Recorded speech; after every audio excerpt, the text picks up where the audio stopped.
नमस्कार, आप देख रहे हैं स्वराज एक्सप्रेस। मैं हूं आपके साथ बुशरा और सबसे पहले खबर की बात करेंगे, जहां उत्तर भारत में सक्रिय पश्चिमी विक्षोभ का असर अब प्रदेश के कई शहरों में दिखने लगा है। आपको बता दें कि ठंडी हवाओं के चलने से अब देर रात पारा गिरने लगा है। आने वाले दिनों में प्रदेश के कई शहरों में सर्दी बढ़ने का अनुमान है। मौसम विभाग ने रविवार को जानकारी दी कि उत्तर भारत में बने पश्चिमी विक्षोभ के कारण प्रदेश के 5 राज्यों में बारिश दर्ज की गई है। वहीं 14 शहरों में भारी बारिश और ओलावृष्टि का ऑरेंज अलर्ट जारी किया गया है। वहीं छत्तीसगढ़ में उत्तरी सर्द हवाओं ने ठंड बढ़ा दी है। राज्य के कई इलाकों में बारिश के भी आसार हैं। वहीं अंबिकापुर में न्यूनतम तापमान 10 से नीचे आ गया है। वहीं कई इलाकों में 6 डिग्री तक पारा पहुंच गया है।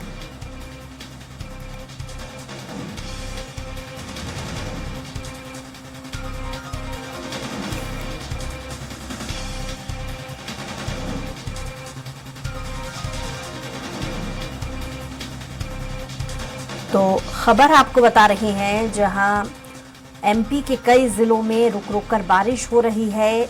मौसम में परिवर्तन आया है, ठंड बढ़ गई है। आपको बता दें साथ ही साथ छत्तीसगढ़ में भी ऐसा असर देखा जा रहा है। छत्तीसगढ़ के कई ऐसे जिले हैं जहां पर नमी बरकरार है, ठंड बहुत ज़्यादा बढ़ गई है। अगले 2 से 3 दिन तक बादल छाए रह सकते हैं और बारिश हो सकती है। तो बादल का मौसम लगातार 2 से 3 दिन तक बना रह सकता है। एमपी के साथ साथ छत्तीसगढ़ में भी उत्तरी सर्द हवाओं ने ठंड बढ़ा दी है। राज्य के कई इलाके ऐसे हैं जो बारिश का असर उनमें देखा जा रहा है।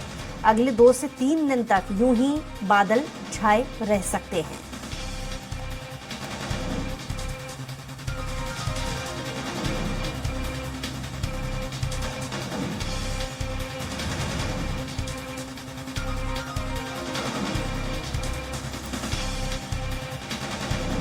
तो बड़ी खबर इस वक्त आपको बता रही हैं,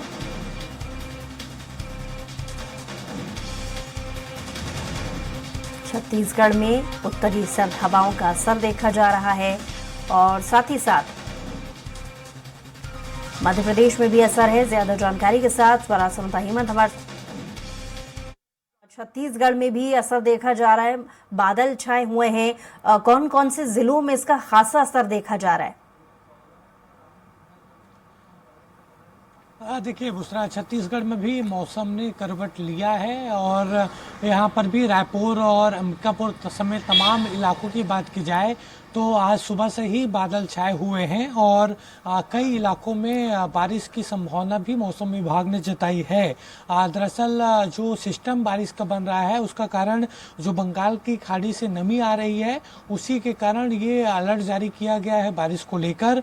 और ख़ास तौर पर जो प्रमुख जिलों की बात की जाए तो रायपुर, दुर्ग, अंबिकापुर जो सरगुजा संभाग के कुछ इलाके हैं, इसके साथ साथ बिलासपुर संभाग के 2-3 जिलों पर भी अलर्ट जारी किया गया है। वहां पर भी मौसम की स्थिति बादल जैसी है। बादल सुबह से छाए हुए हैं और गरज चमक के साथ छींटे पड़ने की संभावना है।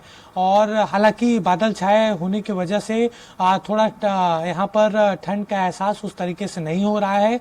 कल धूप तेज निकला हुआ था, इसलिए जो ठंड है वो राजधानी रायपुर में बढ़ी थी।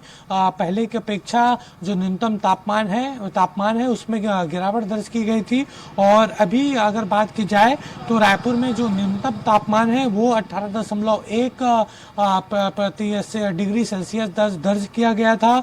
और सबसे कम जो न्यूनतम तापमान है वो माना एयरपोर्ट में दर्ज किया गया था। इसके साथ साथ हमेशा से जो ठंड का सीजन है वो अंबिकापुर में ज़्यादा रहता है। कड़ाके की ठंड वहां पर पड़ती है और अभी भी वहां पर 9.8% के आसपास जो डिग्री है वो वहां पर है। तो मौसम विभाग ने फिलहाल बारिश की आशंका जताई है और राजधानी रायपुर को लेकर भी अलर्ट जारी किया गया है। चलिए,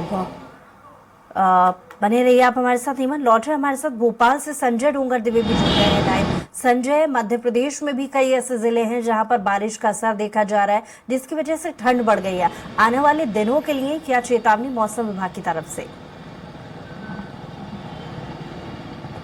बिल्कुल बुशरा, देखा जाए तो जिस प्रकार से मौसम विभाग ने कल ही परसों के दिन ही ये कह दिया था, 2 दिन पूर्व ही ये कहा था कि 25 तारीख से कहीं पूरे प्रदेश भर में हमें वर्षा देखने को मिलेगी। तो अगर जो पश्चिम विक्षोभ का एक असर हमें देखने को मिला है, कल हमने देखा, कल दिन में जिस प्रकार से इंदौर, झाबुआ, धार इस क्षेत्र में काफी अच्छी वर्षा हुई थी और हमें ये देखने को मिला है वहाँ काफी तेज वर्षा हुई और काफी देर तक चलती रही। अगर मैं कल रात की बात करूं तो कल रात से भोपाल, सीहोर, रायसेन और भोपाल के आसपास क्षेत्र में अच्छी वर्षा देखने को मिल रही है। और अगर ठंड की बात की जाए तो हम देख रहे हैं परसों से ही, परसों शाम से ही ठंड बढ़ गई थी। कल का दिन भी बादल छाए रहे और रात को हमने देखा कि भोपाल में अच्छी वर्षा हुई। और अभी भी अगर मैं बात करूं तो आप देख सकते हैं कि अभी भी यहाँ पर वर्षा का माहौल बना हुआ है। पानी मंद मंद बूंदाबांदी हो ही रही है। लोगों को यहाँ पर अभी भी लाइट जलाकर चलने का मतलब हम ये कह सकते हैं कि सूर्य देवता के अभी पूरी तरीके से दर्शन नहीं हुए हैं। सूर्य का प्रकाश जरूर पड़ रहा है, लेकिन अगर जो सूर्य देवता की गर्माहट वो अभी महसूस नहीं हो रही। यानी कि और मौसम विभाग ने साफ कहा है कि 29 तारीख तक ये इसी प्रकार का मौसम रहेगा। 28 तारीख की शाम तक और बाद में 29 तारीख को दूसरी जगह शिफ्ट हो जाएगा, जबलपुर इस क्षेत्र में चला जाएगा। तो हम ये सकते हैं कि अब 4 दिन तक का 3 से 4 दिन तक का माहौल पूरे प्रदेश भर में इसी प्रकार का रहेगा। और ये किसानों के लिए, मावठे की जो बात कह रहे थे कि किसानों के लिए लाभदायक है, तो कहीं ना कहीं ये किसान भी इससे खुश है। लेकिन अगर अति वर्षा हो जाती है तो उससे किसानों को काफी नुकसान उठाना पड़ेगा, जिसको लेकर किसानों के चिंताएं भी बढ़ रही है। लेकिन मावठे को लेकर बात की जाए और मौसम की पूरी तरीके से बात की जाए तो 29 तारीख तक के लिए पूरे प्रदेश भर में इसी प्रकार का माहौल रहेगा। पानी गिरेगा, वर्षा होती रहेगी और मौसम विभाग ने साफ चेतावनी दी है कि कुछ क्षेत्रों में ओले भी गिरने की संभावना है। जी। हेमंत लगातार हमारे साथ जुड़े हुए हैं। हेमंत, जैसा कि इसके पहले हमने देखा कि 2-3 दिन पहले की बात की जाए तो छत्तीसगढ़ में उतनी ठंड नहीं थी, लेकिन अनुमान था कि अगर बारिश हो जाएगी तो ठंड बढ़ सकती है। और क्योंकि बारिश के आसार आने वाले 2 से 3 दिन भी बने हुए हैं, तो क्या और जिलों को लेकर के अलर्ट मौसम विभाग की तरफ से?